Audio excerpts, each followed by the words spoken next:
go. In Jesus, I am super blessed. I am Macarius. Say it every day. Sapagkat ito po ay deklarasyon po natin sa ating buhay na maging super blessed at happier than happy dahil sa ating Panginoong Kristo. Amen? Sino ba naman ang ayaw na maging masaya? So kailangan ideklara lang natin ito. Amen? Alright, so let's begin.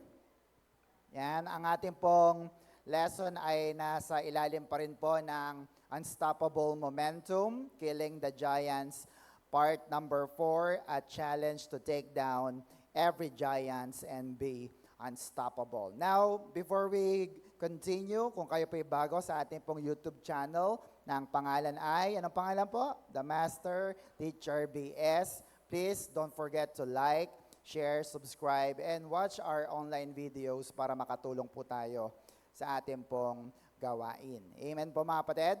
Salamat po. Alright, so let's begin. At sabi po dyan, everyone will face giants. No one is exempted. Everyone will face giants. That's why, next, killing a giant takes a lot of courage to demonstrate our faith and determination against seemingly undefeatable challenges. So, ibig sabihin, ang mga mahihirap na laban na to, pananampalataya na lang talaga ang ating pag-asa para maipanalo ito. Amen mga kapatid? Kaya anong dapat mong gawin pagka pinairal mo ang iyong pananampalataya? You need to pray and fast. Nagpa-fasting pa ba kayo? O fast eating na lang? No? So dapat yan ang una sa lahat. Manalangin, humingi ng tulong sa Diyos upang malabanan natin ang mga sunod-sunod na atake ng kaaway sa ating buhay. At kung sa tingin mo, ang iyong problema ay napakalaki na, ang laban na yan ay hindi mo na laban, kundi laban na ng Diyos yan. Is that clear mga kapatid? Let me read that. 1 Samuel 17, verse 47, and everyone will know that the Lord does not need weapons to rescue His people. It is His battle. Look at that. Not ours, the atin. The Lord will give you to us. Sa King James, and all this assembly shall know that the Lord saveth not with sword and spear, for the battle is the Lord's, and He will give you into our hands. No? So, ang laban na yan ay sa Diyos na, kaya ibigay na natin sa Panginoon. Bakit? Next, when God acts, what happened? When God acts, giants fall. No? Kapag ka ang Diyos po ay kumilos na, bagsak na ang lahat ng mga higante. So, last time ay sinagot natin ang tanong, are you ready to start killing some giants? Are you ready? Dapat always ready ang sagot. Amen na kapatid? Are you ready? Always ready. Sapagkat last time ay na-meet na natin ang first giant at ang meaning ng kanyang pangalan. So, what is the first name of the first giant? Number 1 giant is the giant of shame, and he is Goliath, no? So ano po bang Tagalog ng shame? Kahihiyan, no? Or napapahiya. At kapag dumating tayo sa pagkakataon na para bang nahihiya ka na, hiyang-hiya ka na, hindi mo na alam ang gagawin mo, brothers and sisters, Goliath po yan. Amen mga kapatid? Amen. So, nung nakaraan sinabi ko rin po na hindi pare-parehas ang mga giants na nakakaharap natin. Kaya ngayong araw na to ay nakilala na natin na kapag si Goliath pala ang kaharap mo, he is the giant of shame or kahihiyan. 1 Samuel 17:3-5, the Philistines line up on one hill and the Israelites on another, with a valley between them. A man named, what is that? Goliath, from the city of Gath, came out from the Philistine camp to challenge the Israelite. He was over 9 feet tall and wore bronze armor and weighed about 125 pounds and a bronze helmet. No? So, si Goliath po, sa Hebrew word ay, ibig sabihin po nito, Goliath. No? Sabi nga natin, Goliath. Yan. Anong ibig sabihin? From the root word gala, it means to denude. No? Sa Tagalog, uhubaran ka, especially in a disgraceful sense, yung mapapahiya ka talaga. strip of covering or possession, or make bare. By implication, to exile, yung mga mga alipin na mga pinapalayas o mga sinasakop. It means captives being usually stripped. And this is actually related dun sa 1 Samuel 17:9, kung saan sinabi ni Goliath, di ba? Pag natalo nyo kami, magiging alipin nyo kami. Pero pag natalo namin kayo, kayong magiging alipin namin. Kasi gusto niyang ipahiya ang bayan ng Diyos. Amen mga kapatid? So, figuratively, to reveal shamelessly, no? Ipapahiya ka talaga. At huhubaran ka para ipahiya ka. The verb uncover a part of the body or expose it to view. Naked, or sa Tagalog ay hubad or kahubaran. No? So walang saplot, ika nga nila. So ibig sabihin pala ng Goliath ay iiwang kanya na bare. He will leave you exposed, uncovered, and naked, and eventually it gives you what? Shame, or ipapahiya kanya. Kaya kung nahiya ka, brothers and sisters, Goliath po yan. At dapat yan ay paglabanan natin, or it will stop you from your full potential. Amen mga kapatid? Why? Next, nakedness brings shame and disgrace. No? So sa biblical context, sinabi ko na nga, si Goliath represents the spiritual and emotional giant of fear, dishonor, and shame. So lagi kanyang ipapahiya. And going back to Genesis chapter 2, verse 25, si Adan at Eva ay laging magkasama, sila ay hubot-hubad pero hindi sila nahihiya. Tama mga kapatid? Tama po ba? Pero bigla silang nahiya. Bakit po kaya? Ba't sila biglang nahiya? Next, because Adam and Eve were not ashamed because of nakedness, but because of sin committed. No? Nahiya sila, hindi dahil hubad sila. Nahiya sila sa Diyos kasi nagkasala sila sa Diyos. Amen mga kapatid? Ever wonder na, di ba marami sa ating gano'n na kapag nakagawa ka ng kasalanan, ay nahihiya tayong bumalik sa Diyos. Sabi sa tabi, huwag ka nang mahihiya. Mahal ka ng Diyos. Amen mga kapatid? Now, nung sila nagkasala, nawala ang glory ng Diyos, nawala ang takip ng glory ng Diyos sa kanila, sapagkat inuna nila ang kanilang free will. Sabi nga natin, free will. Yan. God granted their capacity to choose, and they chose to doubt and disobey God. No? Yan ang pinili nila eh. Kaya eventually napalayo sila sa ating Diyos. Next, sin follows shame as night follows day. Automatic po yan. Kapag ikaw ay nagkasala, ikaw ay pahiya. At kung ikaw ay napahiya, ikaw ay lalo pang magkakasala. Hahabulin ka ng kahiyan. Bakit? Whenever you commit sin, it could shame you. It could shame your family. It could shame your church. At alimbawa, ang mga sabi ko nakaraan, pag naglasing ka, di ba? Pag lasing ka, anong ginagawa ng mga lasing? Nagwawala, pasuray-suray, nagsusuka, nakahandusay, lahat ng masalubong hinahamon, no? Itong worse, kung ano nung mga pinagsasasabing mga sekreto. Yan. Ngayon na nahimasmasan na siya, ay, nasabi ko ba yon? Oh, yan na nga. So, ang worst pa nito sa mga naglalasing ay yung naghubad, di ba? Naghubad na, nag-amok na, no? So, pwede kang may mangyaring masama sa iyo, pwede kang nakawan, kung babae ka, pwede kang ma-rape, di ba? Pwede kang mabagok yung ulo, at ito'y magbibigay ng kahiyan sa iyo. Kaya pag gumawa ng kasalanan, isipin mo na baka mapahiya ka lamang. Is that clear mga kapatid? At dahil sa sin na nawala kay Adan at Eva sa ilalim ng proteksyon ng Diyos, na ito yung pinakamalaki na kasalanan nila, napakabuti pa rin ng Diyos. Bakit? God wants to give back that authority to His children. Amen na kapatid? Yung nawala, iba na balik ng Diyos sa atin, at papaano ito na ibalik sa atin sa pamamagitan ni Jesus Christ. John chapter 1, verse 12, but to all who believe Him and accepted Him, He gave what? The right to become children of God. No? So ibinalik ulit yung karapatan sa iyo na ano? na maging anak ka ng Diyos. Ang Greek word ng salitang right ay exousia. Sabi nga natin, exousia.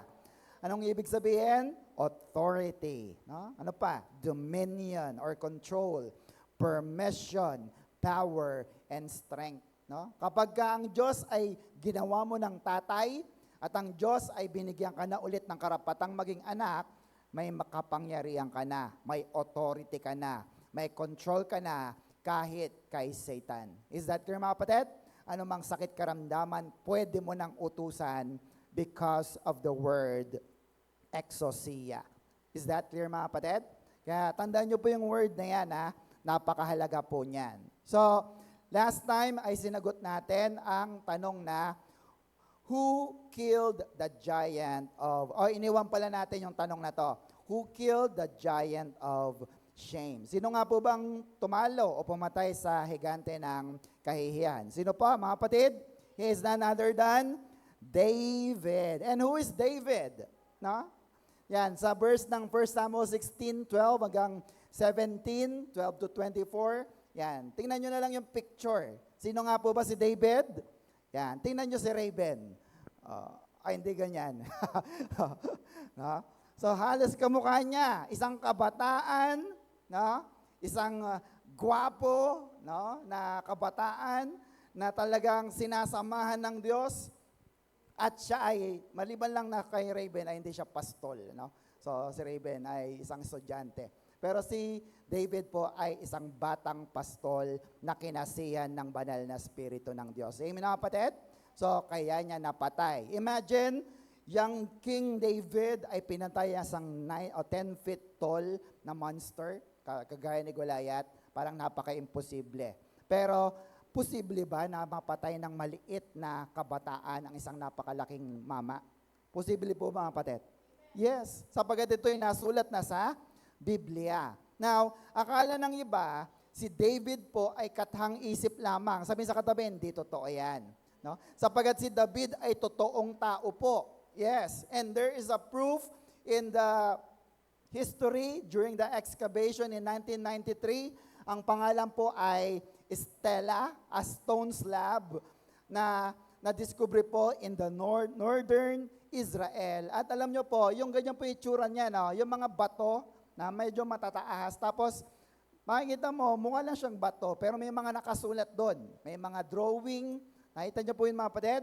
At lahat po ng yun, doon po sa bato na yon na nakita nila during the excavation, nakasulat po doon na mayroon pong isang hari, si Hazael, at nakasulat po doon, natalo niya raw ang House of David. Now, tinignan ko, alin ba dyan yung House of David? Ito po yun, yung kulay puti na yan. Pakipindot nga, brother.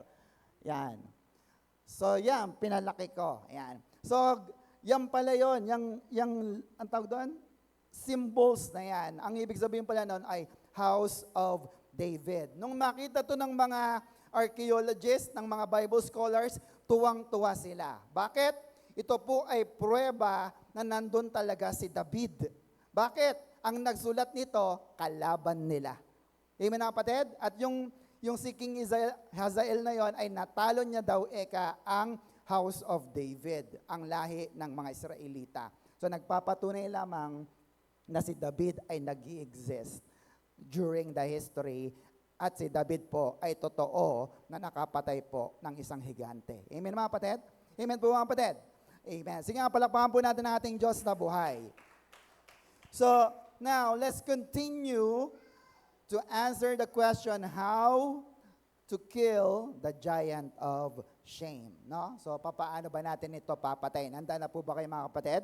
Alright. So, ang unang giant na naranasan ni David sa kanyang buhay ay kahihiyan or shame.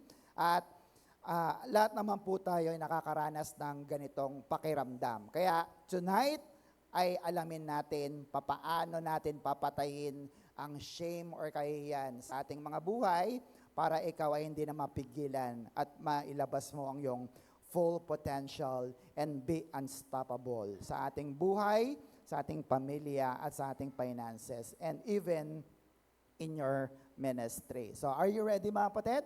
Okay, so let's move on. Number 1, How to kill the giant of shame. Number 1, know who you are in Christ. Sa nga po, know who you are in Christ. Sa Tagalog, alamin mo kung sino ka kay Kristo. No? Sino ka ba sa paningin ng Diyos? Sino ka sa paningin ng Diyos, mga kapatid? Ikaw ay anak ng Diyos. Sino ka naman sa paningin ni Kristo? Pastor, magkaiba ba yun? Yes. Sapagkat nung si Kristo ay nasa iyo na at tinanggap mo na siya bilang Panginoon tagapagligtas, ibinigay niya na ang exousia. Amen? Yung power, yung authority para ikaw ay maging makapangyarihan. Are you with me, mga kapatid? Now, before David killed Goliath in chapter 17, no, something happened in chapter 16. No? Hindi kagad binakita doon yung chapter 16 para makita natin paano natalo ni David si Goliath. Let's go back to chapter 16. 1 Samuel 16:1. The Lord said to Samuel, "How long will you mourn for Saul, since I have rejected him as king over Israel? Fill your horn with oil and be on your way. I am sending you to Jesse of Bethlehem. I have chosen one of his son to be king." No? Pinapunta ng Diyos si Propeta Samuel kay Jesse sa Bethlehem.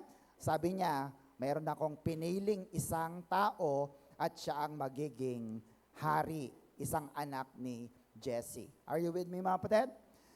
Kasi ang utos kay King Saul ay patayin ang lahat ng Amalekites at dalin or i-brought back si King Agag sa kanilang lugar. Pero nasunod po ba o hindi?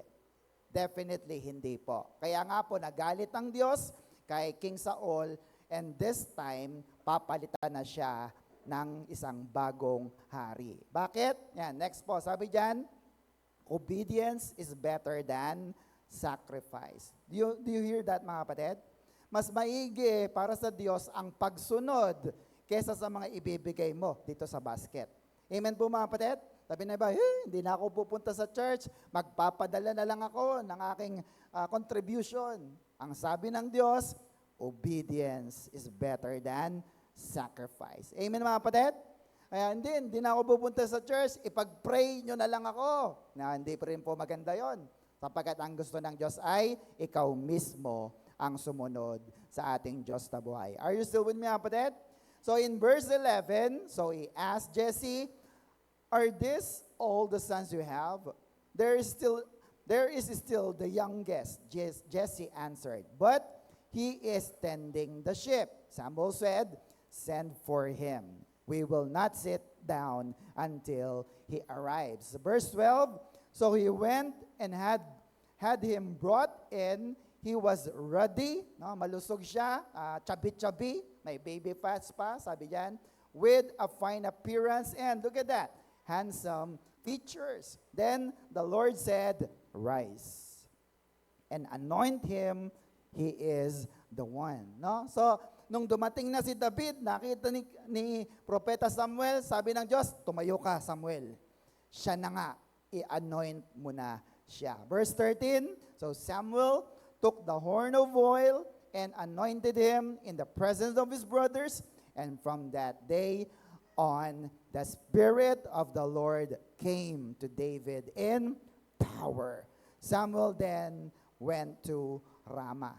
No? So, nung siya inanoint na ni Propeta Samuel, siya po ay kinasihan ng Espiritu ng Panginoon, at mula noon, siya po ay naging makapangyarihan na. Sabi ng Good News Bible, nasa baba, immediately the Spirit of the Lord took control of David. No, hindi na siya yung kumikilos, ha?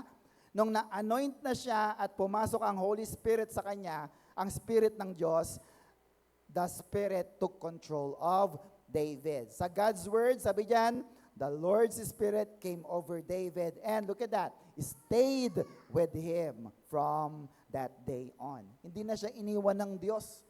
Napakalaga po nun, because the presence of God makes all the difference. Amen na, kapatid? Kahit iwan ka ng kahit sino, ang malaga, hindi ka iniiwan ng Diyos. At pag hindi ka iniiwan ng Diyos, tagumpay ang ibibigay niya sa kanyang mga anak. Shout amen! So, no doubt, David can kill now Goliath because the Spirit of God was with him and the Spirit of God empowered him. Amen na kapatid? Amen po ba? So kung si David lang na bata, hindi niya kayang patayin si Goliath. Pero dahil siya'y bata na inanoint ng banal na Espiritu ng Diyos, kaya niya nang patayin ang problema at Goliath sa kanyang buhay. Is that clear mga kapatid? Why? Next, David knew who he was. No? Kilala ni David ngayon kung sino siya. Kaya pala, nung humarap siya sa kuya niya, kay Eliab, at nung humarap siya kay King Saul, ang tapang niya, di ba? Ang lakas ng loob niya. Ano sabi niya? Ako na lang pong lalaban. Walang gustong lumaban, ako na lamang. Bakit? Ibang batang David na pala ang kausap nila. Ang kausap na nila ay controlled na ng Espiritu ng Diyos, and he is the chosen one to be king. No? Alam niya, kilala niya sa sarili niya, pinili siya, at alam niya sa sarili niya, hari na siya. Are you with me, kapatid? Amen po ba? Kasi sino nga ba naman ang lalaban kay Goliath, kundi ang pinakamataas din, at walang iba kundi isang hari. Now, the question is, do you know who you are in Christ? Alam mo ba kung sino ka kay Kristo? Do you know your true identity in Christ? Baka tinanggap mo si Kristo pero hindi mo alam kung anong kapangyarihan ang mayroon ka sa iyong buhay. Now, answer the question, who are you in Christ? Hello? Sino ka nga ba kay Kristo? Ano nga bang pakinabang ng kamatayan ni Kristo sa krus ng Kalbaryo para sa iyo at sa akin? Tonight, ay pag-aralan po natin ito para hindi na tayo mahiya na lumapit sa ating Panginoon. Are you with me, kapatid? So the first one is, next, you are completely forgiven. No? Again, you are completely forgiven. No? Si Adam and Eve ay nagkasala, tama? At hiyang-hiya sila sa Diyos. No? Nung sila'y nahiya sa Diyos, ang problema, wala pang kapatawaran na nakalaan para sa kanila. Wala pang dugo na tutubos sa kanila. Sapagkat nandun si Kristo, pero hindi pa namamatay si Kristo sa krus. Are you with me, mga kapatid? Amen? But this time, brothers and sisters, dahil si Kristo ay namatay na sa krus, ikaw at ako ay pinatawad na sa lahat ng ating kasalanan. Amen, mga kapatid? Kaya mas mapalad tayo ngayon sa panahon natin. Bakit? Meron na tayong forgiveness And that forgiveness is complete. Sabi nga natin, complete. No? Kompleto po yan. The enemy or the giants can use to shame you, pero dapat hindi mo siya hayaan na hiyain ka sa iyong buhay. Bakit? Kasi you know in yourself that you are completely forgiven in Christ. Is that clear, mga kapatid? Saan ito nakasulat? Colossians chapter 2, verse 13 to 14, when you were spiritually dead because of your sin and because you were not free from the power of your sinful self, God made you alive in Christ. And He forgave all our sin. Let me repeat that. He forgave all our sin. Ano sa Tagalog? Pinatawad niya na ang lahat ng iyong mga kasalanan. 14, He canceled the debt which listed all the rules we failed to follow. No? Kansilado na lahat ng mga kasalanan mo. He took away that record with its rules and look at that, nailed it to the cross. Lahat ng mga nakalistang kasalanan mo, kinuwan niya na yan. At ito'y ipinakong kasama niya sa krus ng Kalbaryo. Anong ibig sabihin pag ikaw ay napako? Pinagbayaran mo na ang lahat ng iyong mga kasalanan.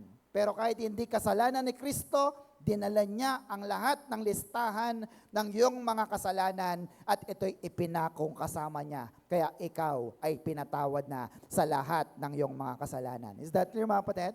Maliwanag po ba, mga kapatid? Now, for you to appreciate, there are Greek words that is used by the Bible for us to receive God's forgiveness. The first one is oligos. Yan, sabi nga natin, oligos. Yan, it means few, kakaunti. Next is hos, some, mangilan-ngilan, no? And the other one is pulos or many, no? So sa Saudi ginagamit lang yan pulos, no? Katir pulos, yan. At sa panghuli naman ay ano? Pass. Sabi nga natin pass. Ano po yung ibig sabihin ng pass? All, everyone, and whole, no? Now, tatanungin ko kayo, ano ang ginamit ni Apostol Pablo sa verse kanina? He forgave all our sins. So, He forgave past our sin. Amen na, kapatid? So, ibig sabihin pala, all means all. Hindi susulat ni Apostol Pablo na lahat ay napatawad na kung hindi naman pala lahat ng kasalanan natin ay napatawad. Are you with me, kapatid? Amen po ba, mga kapatid? Now, marahil sa iyo, hindi importante ang pagpapatawad kasi alam mong napatawad ka na. Pero sa mga tao na talagang alam nila sa sarili nila, may struggle pag lumalapit sila sa Diyos, no? Yung tipong pag nagpipray sila, pag nagpapakanta sila, pag nagpipreach sila, ay lagi na lang umiepal si Satanas. Naranasan niyo, mga kapatid? Sabi niya, hoy, ang ginagawa mo dyan, di ba gumawa ka ng kasalanan kanina? Hello? Brothers and sisters, dahil po sa salitang pass or all, pinatawad na ang lahat ng iyong kasalanan. Kaya pwede mo nang tignan si Satanas sa mata. At itong sabihin mo sa kanya, next, sabihin mo kay Satanas, Satanas, all my sins are forgiven. Shout amen. Palapakan natin ating Diyos na buhay. Are you still with me? Kung sabihin pa ni Satanas, saan nakasulat yan? Ay ano, Colossians 2:13-14. Amen, mga kapatid? Amen po ba? Sabi pa ng 1 John 2:12, I write to you, dear children, because your sins are forgiven through Christ. Amen, mga kapatid? So, pinatawad na ang lahat ng ating mga kasalanan. Hindi patatawarin pa lamang. Past tense, tapos na po yan, napatawad na. Kaya, kung ano man ang isinisigaw ni Satanas sa iyo, ito ay tapos na. Now, sabihin nga natin, forgiven. Yan. Ang Greek word ng salitang forgiven ay aphemi, no? Aphemi. It means an ancient Greek verb meaning to let go, no? To send away, ano pa? To forgive, no?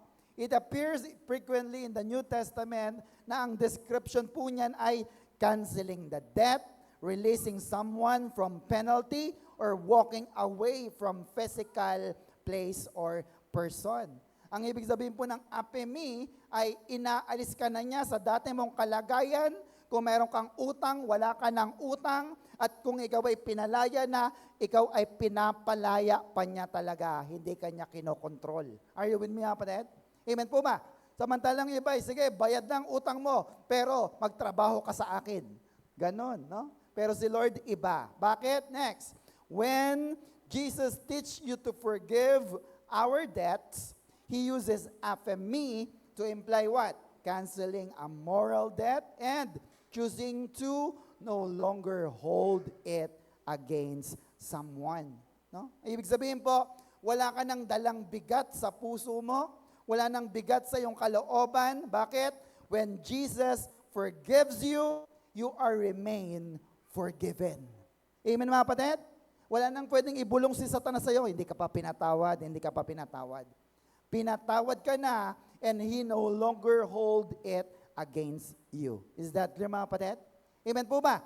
Kaya ganun din ang Diyos sa atin. Pag nagpatawad tayo, ganun ang gusto niyang gawin natin. Pag nagpatawad tayo, wag na nating balik-balikan ang mga kasalanan na iyan. Is that clear, mga kapatid? Amen po ba? 2 Corinthians 5:19, sabi rito, our message is that God was making all human beings His friends through Christ. God did not keep an account of their sins, and He has given us the message which tells how He makes them His friend. No? Ang linaw po, yung word na account sa King James ay imputing. Sabi niya rito, God did not keep an account of our sins. Sa Tagalog, hindi niya na binibilang ang iyong mga kasalanan. Samantalang sa tao ganito, nakaisa ka na, nakadalawa ka na, sige, tumatlo ka pa, bibingo ka na. Tama mga kapatid? Ang Diyos iba. He didn't hold people's fault against them. He don't keep an account of our sin. Is that clear mga kapatid?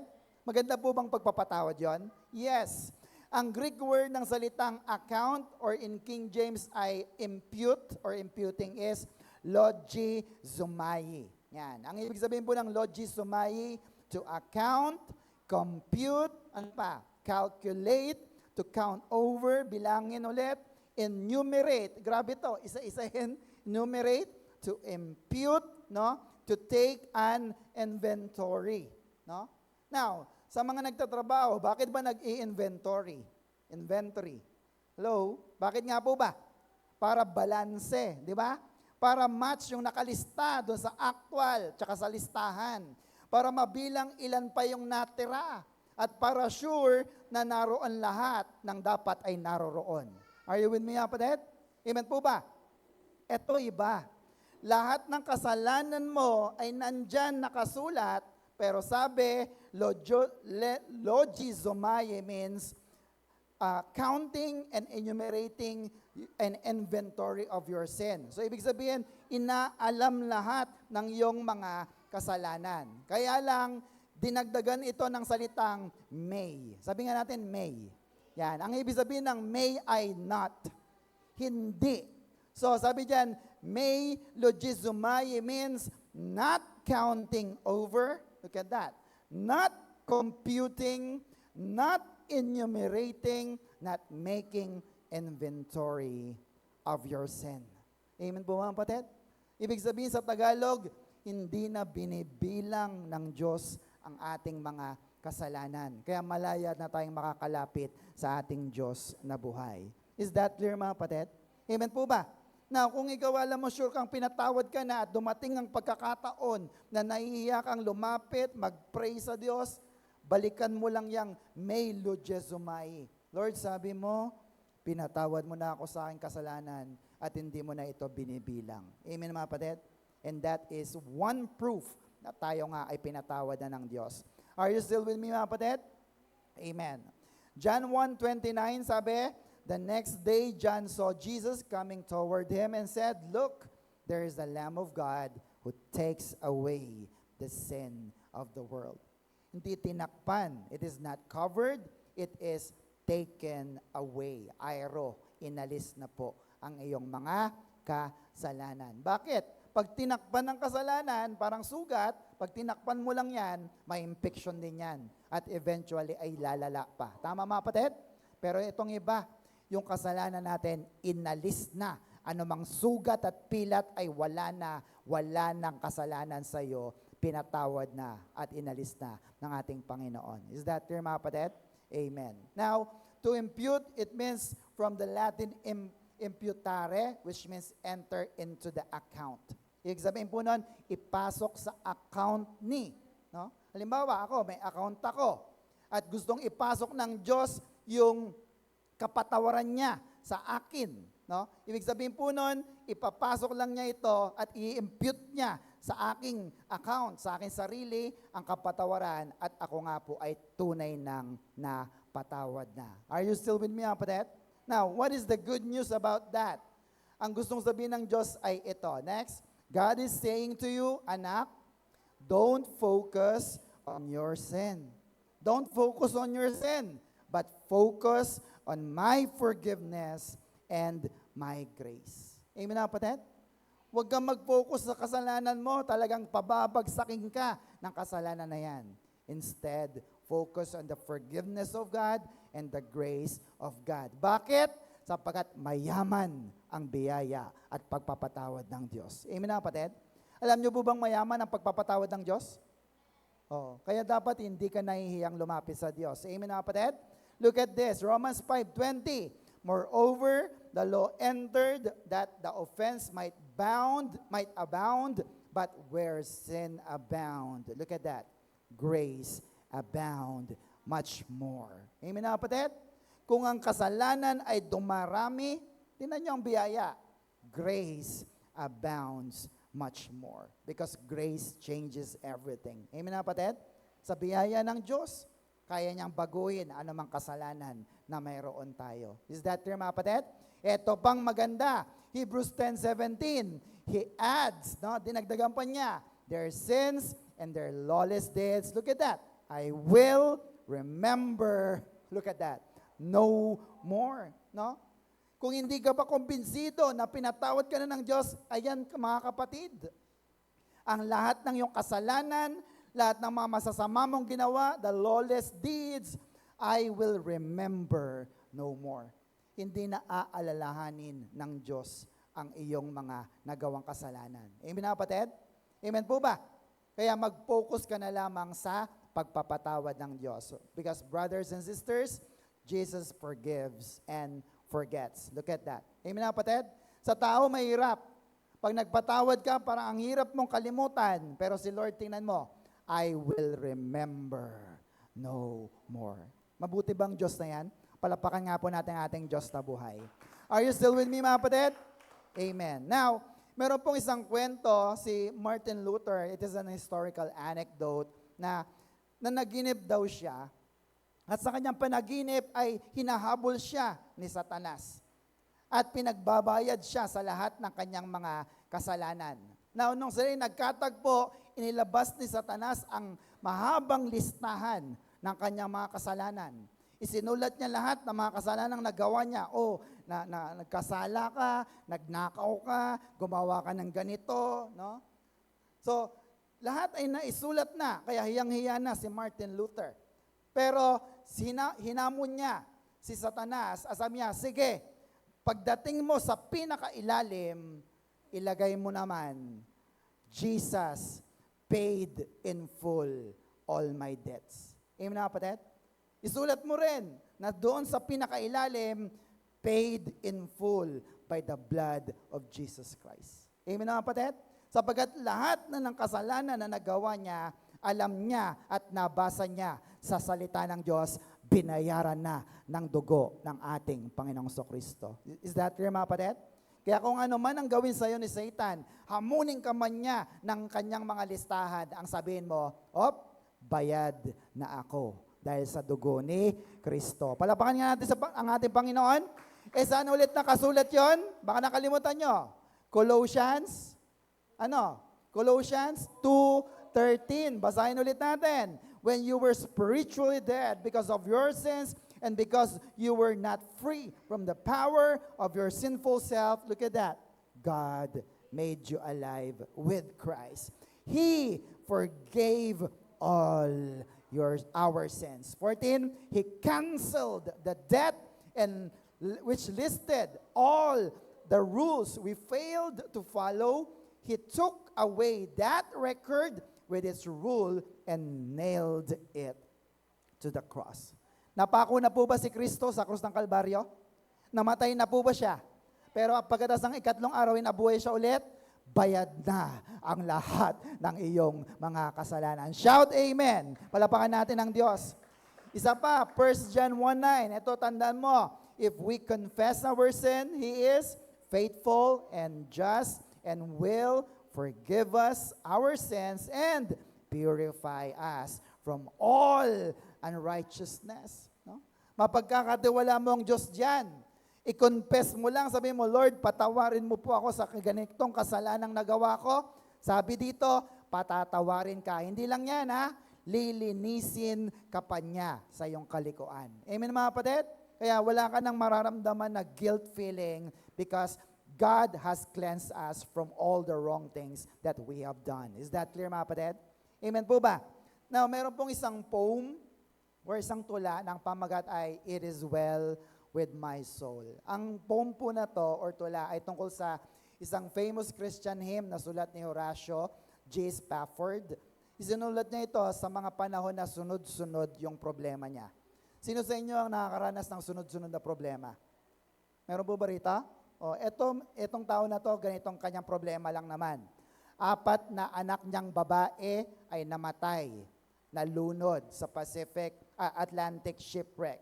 At pagkatapos na mamatay yung 4 niyang anak ng sunod-sunod, sumunod naman ang kanyang anak na lalaki. At pagkatapos nun, nawala pa ang kanyang business. Hello? Nakaka-relate ba kayo?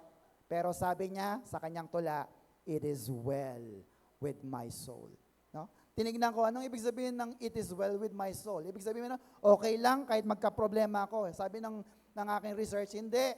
It goes much deeper than just saying okay. Ang ibig sabihin po nito, may kapayapaan ka kahit na ikaw ay nakakaranas ng sunod-sunod na problema. Gusto niyo po ba yun, mga kapatid? Ganito po ang kanyang sabi sa mga ilang linya ng kanyang tula. Though Satan shall buffet or strike repeatedly, though trials should come. Kahit sunod-sunod ang problema ang dumating, bigay ni Satanas. Let this blessed assurance control that Christ had regarded my helpless estate and had shed his own blood for my soul. My sin, oh, the bliss of this glorious thought, my sin, not part, but the whole, lahat, is nailed to his cross, and I bear it no more. Praise the Lord, O my soul. Kaya sabi niya, it is well, O my soul. Buti na lang, nandyan ka, Panginoon. Amen na, kapatid? Na sa mga panahon na siya'y nagkakaproblema, siya pa rin ay inaalalayan ng ating Diyos na buhay. Amen na, kapatid? Amen po ba? Alright, next, number 2, who you are in Christ, you are anointed in Christ. Now, ano ba bang ibig sabihin ng anointing? Ito ba ibig sabihin pa, kapag may tumayo dito at pag nagsalita siya ay merong goosebump na nangyayari? Tumatayo ang iyong balahibo. Grabe, ang ganda ng turo. Grabe, ang ganda ng boses. Ganun ba? O kaya naman, pag nagturo dito, ay magaling sumigaw o magaling humiyaw. Sabi niya, yan ang anointed. Ganyan ba ang anointing? Hello? Hindi po ganon. Bakit? Anointing is not an emotion, but a biblical fact. No? Hindi ito pakiramdam na, uy, mukhang anointed to ah. Hindi po. Ito ay katotohanan na binibigay ng Diyos sa lahat ng tao. Now, you need to understand na kapag ikaw ay anointed ng Diyos, pwedeng mawala ang lahat ng iyong takot at kahihiyan sa buhay. Amen, mga kapatid? 1 Samuel 16, sabi rito, then the Lord said, rise and anoint him, he is the one. 13, so Samuel took the horn of oil and anointed him in the presence of his brothers, and from that day on, the Spirit of the Lord came upon David in power. Samuel then went to Ramah. No? Nung si David ay makaranas ng anointing ng Diyos, tumapang siya. Natalo niya si Goliath. Amen na, kapatid? Amen po ba? Ever wonder, bakit minsan hindi mo mapalayas ang giant of shame or Goliath? Kasi baka wala ang anointing ng Diyos sa atin. Amen mga kapatid? Pastor, noon ang anointing ay pagpapahid ng langis. Ngayon po ba, ano na ang anointing sa mga Kristiyano, kagaya natin? Anyone? Paano tayo ina-anoint ng Diyos? Sa pamamagitan ng Holy Spirit. Sige, palapakan nga po natin ng Diyos. Very good. 2 Corinthians 1:21, sabi diyan, but it is God who confirms and makes us steadfast and establish us with you in Christ and has consecrated and anointed us. Ibig sabihin, enduing us with the gift of the Holy Spirit. The moment you got born again in your spirit, God has anointed us with His Holy Spirit. Amen na kapatid? Amen po ba? Kaya wala pong born again na naaalihan ng masamang spirito. Maliwanag po ba yun, kapatid? Kasi nung na-born again ka, ang nananahan na sa'yo ay ang banal na espiritu. Hindi sila pwedeng magtabi sa iyong spirit. Either hindi ka na born again, kaya ka nasapian, or born again ka na talaga at hindi ka kayang kantiin ni Satanas. Is that clear, mga kapatid? Amen po ba? Amen. Sabi ng Matthew 10, verse 19, when you are arrested, no, kapag ikaw ay hinuli dahil nangangaral ka ng salita ng Diyos, don't worry about what to say in the defense because you will be given the right words at the right time. 20, for it won't be you doing the talking, it will be the Spirit or the Holy Spirit of your Father speaking through you. Tingnan niyo po yan. Ipagtatanggol ka ng banal na Espiritu. Lalo na kapag ikaw ay napapahiya, nagtuturo ka, nangangaral ka, may mga nang-iinis sa iyo, no? Huwag kang manghihinayang mag-share ng salita ng Diyos kasi ipagtatanggol ka ng banal na Espiritu. Amen, mga kapatid? Amen po ba? Amen. That's how important anointing is. And lastly, number 3. Number 3 is, everybody, you are created to rule and reign, no? Pag sinabing reign, dominance, no? You are created to rule and reign with King Jesus. Hello? Ang hari na yan ay walang iba kundi ang hari ng mga hari. He is King Jesus. And by the way, yung aking motorsiklo, ang pangalan po niyan ay Reign. No? Kasi siya po ay hari, hindi siya hari ng daan, kundi siya ay hari ng mga nakakasabay niyang motor.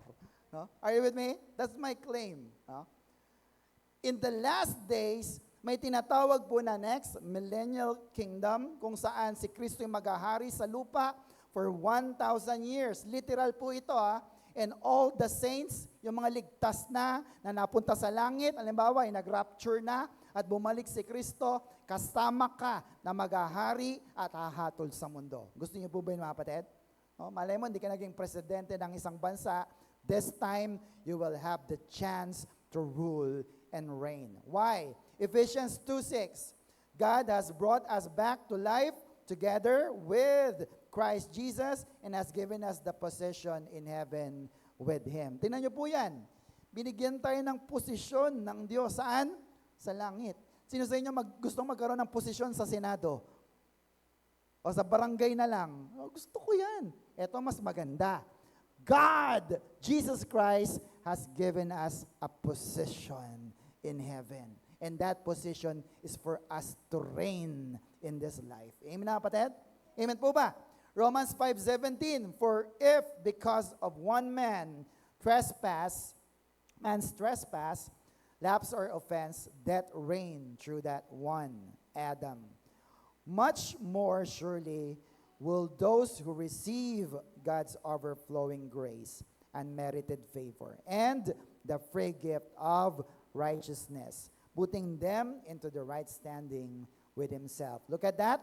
Reign as kings in life. Through one man. Sino yan? Jesus Christ, the Messiah, the Anointed One.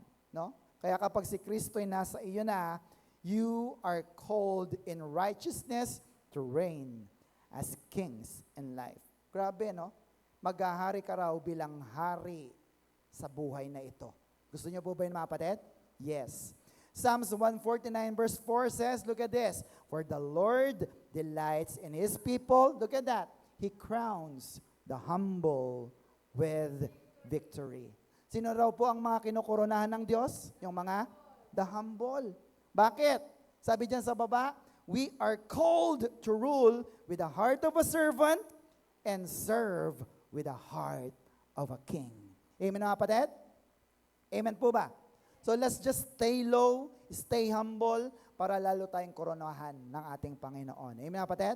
At pag tayo nagpapakumbaba, itataas pa tayo lalo at dadami pang korona natin galing sa Panginoon. Amen po ba, mga kapatid? Amen. Now, after David killed Goliath, isang tanong lang naiwan kay King Saul. Takang-taka siya. Paano natalo ni David si Goliath? At sabi niya rito, 1 Samuel 17:55, as Saul watched David go out to fight Goliath, he asked Abner, the general of his army, Abner, whose son is he? I really don't know, Abner said. No? Same thing ang mangyayari sa atin. Kapag natalo mo ang mga giant ng kahihiyan or shame sa iyong buhay, ang itatanong lang sa iyo ng maraming tao, kaninong anak yan? Sino ang tatay niyan? Who is your father? Hello mga kapatid? At ang mabilis na sagot natin ay, my father is a king. Amen mga kapatid? Ako ay anak ng Diyos kay Kristo at ang aking ama ay nasa langit. Can I hear amen? Amen po mga kapatid? Amen. Kaya alam na natin na kung ikaw ay anak ng Diyos, ikaw ay magtatagumpay. Are you still with me? Now, tandaan nyo po ito. Kung kilala mo kung sino ka kay Kristo, hindi ka na mahihiya. Shout amen. Palapakan natin ating Diyos na buhay. Now, the second thing is, maiksi lamang po ito, know what you can do through Christ. No? Paano mo mapapatay ang giant of shame? Alamin mo anong kaya mong gawin kay Kristo. Ano yung number 1? Know who you are in Christ. Pangalawa, know what you can do through Christ. Philippians 4:13, last 3 verses. I can do all things through Christ who gives me strength. No? Sa Good News Bible, I have the strength to face all condition by the power that Christ gives me. Bakit tayo magtatagumpay? Sabi ng verse, sapagkat tayo ay binigyan ng strength at ng power. Nino? Ng ating Panginoong Hesukristo. Kaya naman kung kasama mo ang Diyos, Romans 1:16 says, sabi ni Pablo, for I am not ashamed of this good news about Christ. It is the power of God at work, saving everyone who believes, Jews first and also Gentiles. Amen na kapatid? Inalis na ni Kristo ang lahat ng ating mga nakakahiyang nakaraan. Bakit? Para hindi mo siya ikahiya at hindi mo ikahiya ang i-share ang mabuting balita ng kaligtasan. Amen na kapatid? Tatanungin kita, sa last 3 months, may nasharean ka na ba ng kaligtasan na isang tao? Meron na po mga kapatid? Mula January hanggang ngayon, may naisip ka, may nasharean ka na ba? Kaya palapakan nga natin ang Diyos. Pero kung wala pa, huwag kang mahihiya. Bakit? Yan, next po. Nahihiya ka pa bang mag-imbita sa church? Nahihiya ka pa bang magpatotoo kay Kristo? Pag nasa opisina ka, nahihiya ka pa bang mag-pray habang kumakain? Baka malamang Christian ka. Hello? Hindi na po. Bakit? Only 2% of Christians invite friends. No?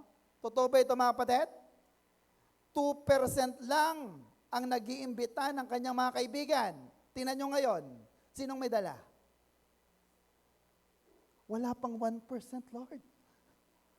So kung ibig sabihin ay 2%, 98% hindi nag-iimbita. Are you with me, kapatid? Now, kung nag-imbita ka, hindi lang nakarating, doon ka sa 2%. Okay na yon. Are you with me? Pero napakaliit na tsansa. Bakit? Nahihiya. Hello? Sabihin sa katabi, huwag ka nang mahiya. Amen na kapatid? Sabi ni Pablo, I am not ashamed of the gospel of Jesus Christ. Kung ako'y mangungutang para sa sarili ko, baka mahiya ako. Pero kung isi-share ko ang salita ng Diyos para ikaw ay maligtas, hindi ako mahihiya kasi dadalin kita hindi sa kapahamakan, kundi sa buhay na walang hanggan dahil kay Kristo. Shout amen. Palapakan natin ating Diyos na buhay. Are you still with me? This church is just one invite away. 98% hindi nag-i-invite. Kasama na siguro ako dyan. Are you with me, kapatid? So patunayan natin na dapat wag tayong mahiya na magdala ng kaluluwa sa ating Panginoon. Can you hear amen? O last verse, tayo po tayong lahat. Matthew 10:32-33. Everybody, 1, 2, 3, go. Ang sino mang kumilala sa akin sa harapan ng mga tao ay kikilalanin ko rin sa harapan ng aking amang nasa langit. 33, ngunit ang sino mang ikaila ako sa harap ng mga tao ay ikakaila ko rin sa harap ng aking amang nasa langit. Hello? Huwag mong ikahiya si Lord. Sabihin sa katabi, huwag mong ikahiya si Lord. Huwag nating ikahiya ang pag-share ng gospel, ng salvation. Amen mga kapatid? Amen po ba mga kapatid? Kasi kung ikakaya mo si Lord, ikakaya ka rin niya. Pero may pangako siya, pag siya'y kinilala mo, kapatid, lagi niyang ipagmamalaki na ikaw ay anak niya at ikaw ay matagumpay. Shout amen. Palapakan natin Diyos sa buhay. May natutunan po ba kayo mga kapatid? So next time, ang ating pong kikilalanin ay yung second giant at ang pangalan po niya ay si Ishbi Benob. At alamin natin anong ibig sabihin ng kanyang pangalan at kung sino ang pumatay sa kanya. So what is our Macarius challenge? Everybody? Next po, don't be ashamed. Christ has taken the blame. Isa pa nga po, don't be ashamed. Christ has taken the blame. Mga kapatid, si Lord nang nagtumanggap ng lahat ng kahihiyan, lahat ng sisi, o lahat ng mali mo, dinala na ni Kristo sa krus ng Kalbaryo. Mga kapatid, huwag ka nang mahiya. Huwag ka na ring mahiyang mag-imbita sapagkat si Kristo ay kinuha niya na ang lahat ng nakakahiya sa ating buhay. Amen mga kapatid? Ikaw at ako ay binigyan niya ng buhay na walang hanggan. Nakakahiya bang magdala sa langit ng kaluluwa? Mas nakakahiya kung sila'y mapapahamak sa impyerno. Amen na kapatid? Shall we pray? Father, we thank you for this night that you have given us this learning, Father, na hindi lang pala namin alisin yung espiritu ni Gulayat ng kahihiyan, bagkos sa amin ay i-apply namin sa aming buhay na huwag din kaming mahiya na i-share ang iyong mga salita. Huwag namin ikahiya na mayroon kaming gawain every Wednesday. Huwag namin ikahiya na tuwing linggo ay open ang church para sa lahat ng mga kaluluwa na gustong lumapit sa iyo. Higit sa lahat, ang church na ito ay open para sa panalangin. Na maraming mga taong may sakit, karamdaman, inuubos ang pera sa gamot at doktor. Pero ikaw lang pala, Panginoon, ang kailangan nila. At ang panalangin may pananampalataya ay nagpapagaling. Lord, alisin mo ang hiya sa aming mga puso at palitan mo ito ng katapangan. Just as you have anointed David and your spirit stayed with David from that day on and he was controlled by the power of your spirit. Lord, yun ang gusto namin, na hindi na kami ang nag-ooperate sa sarili namin, kundi ang banal na spirito mo na ang gumagana at kumokontrol sa aming mga buhay. Nang sa ganon, hindi na kami mahihiya na sabihin, anak mo kami, at di na kami mahiya na mag-imbita ng mga tao sa iyong bahay-sambahan. Salamat po ng marami, Ama, at patuloy po na gisingin niyo ang aming mga natutulog na spirito upang patuloy po na matumugon po kami sa iyong panawagan. That we will not be ashamed because you have took all the blame that is upon us, Lord. Salamat po ng marami at maingat tayong binabalik ang lahat ng papurit pasalamat. In Jesus' name we pray. And everybody say, Amen and Amen. Palapakan po natin ang Diyos na buhay. Are you blessed, mga kapatid? Super. Ano po ulit ang ating Macarius Challenge? Don't be ashamed. Christ has taken the blame. Amen, mga kapatid? Huwag ka nang mahiya sapagkat si Kristo ay nandyan para sa atin. To God be all the glory. Amen. So, are you blessed, mga kapatid? Yan. Kung tayo po na-bless, ay i-bless naman po natin ang ating gawain through our grace giving.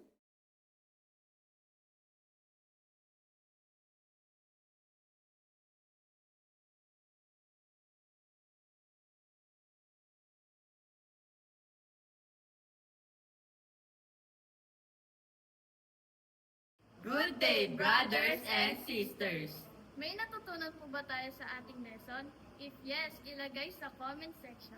At kung nagustuhan mo ang video na ito, you can find more like this in our YouTube channel, The Master Teacher BS. You can like, share, and subscribe. See you on our next videos. Stay super blessed and stay Macarius. Bye!